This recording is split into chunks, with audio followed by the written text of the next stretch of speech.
I'm talking about the man on the Lakers. Oh yeah. This is a shiesty. The glaze is just ridiculous over here. Jack in the box, line that shit up. Zone 6, Section 8. I'm just going to eat regardless.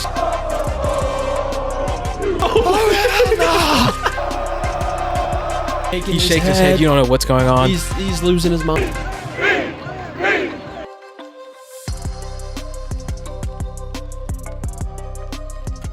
So Oklahoma and Connecticut clash in the first round. Here's going to be my big take of the day. If we had played anybody, let me look at the other 8 seeds real quick before I make this take. This is kind of a big take, actually. So I'm going to look at the other 8 seeds. March. First did anybody. Yeah, I kind of rushed into this take. Dude, just say it, man. Just rush into it. I'll rush into it. If we had ran into freaking anybody else except for UConn, Louisville. Okay, so here's a great example, right? So we're a 9 seed. Oklahoma's a 9 seed. That means we get lined up with an 8 seed in the first round.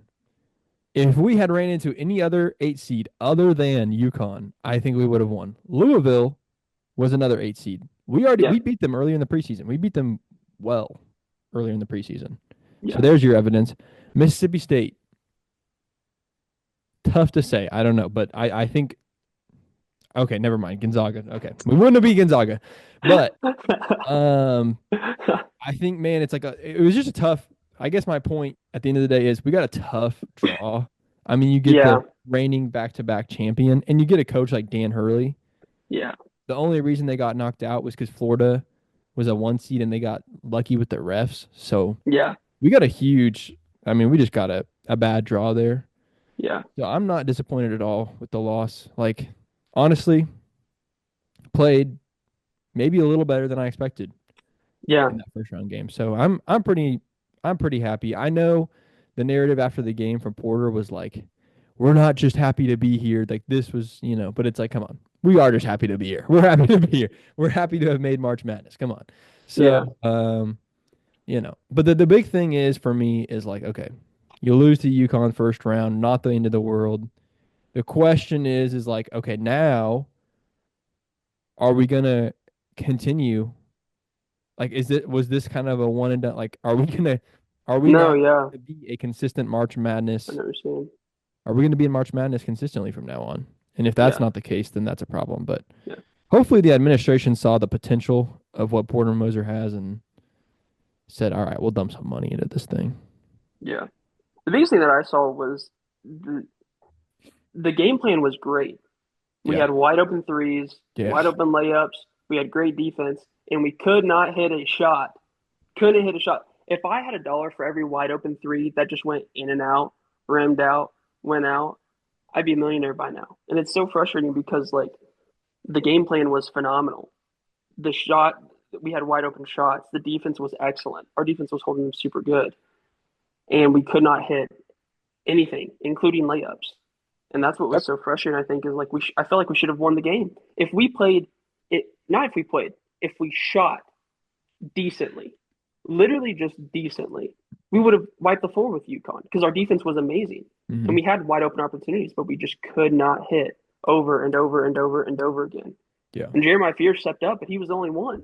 Like, he was the only guy that could actually hit a shot. And I think that's what was so frustrating. Is like I was expecting a bigger game from Jalen Moore than what he did. And I get it. It just happens. Like, you have off days. But, man, it was just so hard to watch miss shot after miss shot after miss shot. Here's the thing. I just feel like, Spencer, you said if we played any other 8 seed, we still lose. Because the way we played, if you take that same game plan or gameplay and put it against any other team, we're going to lose. We probably – what did we shoot from, like, 3 for, like, 17? Something ridiculous. From 3? Like, there's no possible way you can win if you shoot that bad. Yeah. Like, there's literally – it's impossible. It's not impossible. Obviously, we were playing, maybe a third-grade team or something. We'd probably be all right if we shoot 3 for 17. But, like, Jalen Moore, it's your last ride. Yeah. Like, there's bad days. Obviously, didn't play basketball, so I really don't know, what day to day your shot looks like, but come on.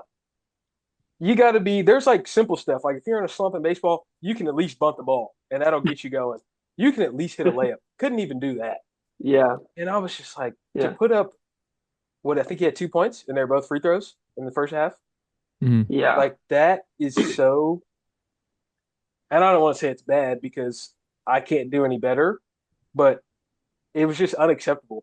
Like I feel like to try Yeah. and have Jeremiah Fears literally have to carry the entire. At one point, he had the most amount of points. He had the same amount of points as the rest of the team. Yeah. Well, that's He the had thing. 9, and the rest of the team had. Well, that's why I feel bad for Porter because Porter spent a week long preparing this excellent game plan with great defense and getting open shots. He executed perfectly. We got wide open shots. We played good defense, and the shots just wouldn't fall. And it's just like, man, how do you? And maybe that's where Porter was coming from when he said that comment after the game about NIL. Mm. Like, I mean, Got to he get some people that can shoot. in his mind, he's like, I created this great plan. We've got wide open threes left and right. We have layups that are open left and right. We're missing all of our shots. The defense was excellent. I mean, maybe that's where he was coming from. Yeah. I don't know for sure. I don't want to like put words in his mouth, but I know that I would be frustrated if I came up with this excellent game plan and my guys could not hit wide open threes at the Power 4 SEC level. Like if you are an SEC basketball player, you should be able to hit a wide open three. Yeah. A three, should be not automatic. even a three. You should hit a wide open layup. You should not smoke a three. I get it. I get missing a three. That makes sense in my brain. But missing layups is insane to me. Well, even contested layups. You should be able to hit contested layups as an SEC basketball player. If you're 6'6", and you should be hitting wide open layups. I think about how it's just crazy. Close contested. you are. I'm sorry. Contested. I'm sorry. How close you are to the goal. Like when you were 6'6", you can literally just put the ball in there. And we're sitting here up and unders, reverse lay, close my eyes. Like, bro, what are you doing? No, Kylan pointed this out during the game. It was like they were running so fast towards the goal. They would overrun it. They would overrun it, and I kid you not, shoot they it were backwards. trying to lay it. Their head was behind the backboard, and they were trying to lay it. I was like, unbelievable. That's crazy, but I get what y'all are saying. Like, terrible game to have a terrible game. Yeah. Literally. How do Jalen Moore comes back from the NBA draft process and says to Porter, like, all I want to do is make March Madness. Let's just narrow in on that. You get there and you're like, and that's what differentiates good players from great players is when the lights come on, when everything you dreamed of comes to reality. You're pretty good. And I also we saw that from Jeremiah Fears, dude. Yeah, he turned it on when it mattered the most. Yeah. He did that in the SEC tournament. He did that at the end of the season. Mm-hmm. He turned it on when it mattered the most. Yeah, he did. That's why he's going to be in the NBA next year. Yeah. But Jalen Moore, I mean, crazy athletic specimen. Dude. But yes, that happens way too often. He will go. It's like, where is he? Where's he at? Yeah. I have no idea. Trying to put the game in the hands of a kid who's supposed to be playing in his high school state championship is insane. Yeah. Like Jeremiah Few should not. I would be embarrassed if I was the rest of the team. Like this kid literally turned 18 probably 2 months ago, and he's literally our only saving grace. Yeah. That's Jalen Moore has the athleticism of Michael Jordan. That is literally what I see. When I watch him play, I'm like, this guy is a freak. He is an absolute monster. The only thing with him is that he's inconsistent, man. He will put up 35 in one game and 3 in the next. He just can't stay level. And it's like, man, once you can tap into that consistency, he's going to be insane in the NBA. Absolutely insane. But he's just got to get there, and he's just not there yet, Yeah. The good thing is that you rarely let that, like, however he's shooting or the offense doesn't translate to defense. Like, I've never seen him not, like, still give 100%. Like, on defense, he'll miss a shot, but he's, boom, busting it back on defense, and he's still playing. So I'm like, hey, at least if you're going to be off on one side of the ball, at least, be great on the other. And he is. He is a really good defensive player because he's just so dang athletic. Yeah. That's absolutely the positive to take away is, golly, that was like, I mean, they were playing like the number one defense in the nation. It was absolutely insane. Absolutely insane. Making some of the more elite players in college basketball look normal. Like terrified. Look like they have anxiety holding the ball. That was crazy. And then also, yeah, you're getting open shots. Mo McGee, I also think was a positive. Yeah. Yeah. Like, Yes. golly, like that's a great takeaway. Was Mo Yeah. He had McGee's play, and that he had like 9 and 12 or something like that. that was an SEC thing too, SEC tournament thing too. Like he just Yeah, played. he had a double-double in the SEC tournament. He turned it Yeah, on. he was playing really well. So let me see what those stats for that game. 9 points, 12 rebounds for Mo McGee. Oh, so he had almost a double-double. Almost a double-double for Mo McGee. Yeah. So definitely some positives there, but man, I mean, man, oh man, can I not wait to get a big man? Boy, yeah, oh boy. that's for sure. I mean, like if we had a Mo, well, the big thing is, I mean, like we get a 7-footer is what we need. If we had 2 Mo McGees, that's all we need. Yeah. We need 2 of them because when Mo McGee comes out, I don't want to name names, but there's just guys that I hate to see come on the court because it's like, golly, like they're such a defensive liability. So, yeah, we just need 2 guys like Mo McGee next year. How the heck we're going to replace a guy like Jeremiah Fears, I don't know, but that's where the NIL comes into play, and we'll talk about that more in the full episode this week. But the NIL, man, it's definitely Porter's got a point. Like we're going nowhere if we don't boost our NIL. Because Jeremiah Fears was kind of a like a 1-year wonder kind of deal where it's like, oh, he wants to play now. Illinois won't let him play now. We're gonna get him based off of this like really weird scenario. That's not gonna happen again. Yeah. We're gonna end up with another guard, and these guards aren't bad, but another guard like Javion McCollum or another guard like Grant Sherfield, and those aren't the guys that are gonna take you to March Madness in the SEC. So you got to get somebody better than that. Yeah. And that's going to take money. So who knows if they're going to shell it out. Golly, it's going to be weird. I will say this, though. I think if OU would have just played decent on offense, I think we've had a pretty decent run in March. But I mean, maybe not Florida, but I definitely think we would have beat UConn. We just shot good. If we just shot easy, decent. And that's where NIL comes into play.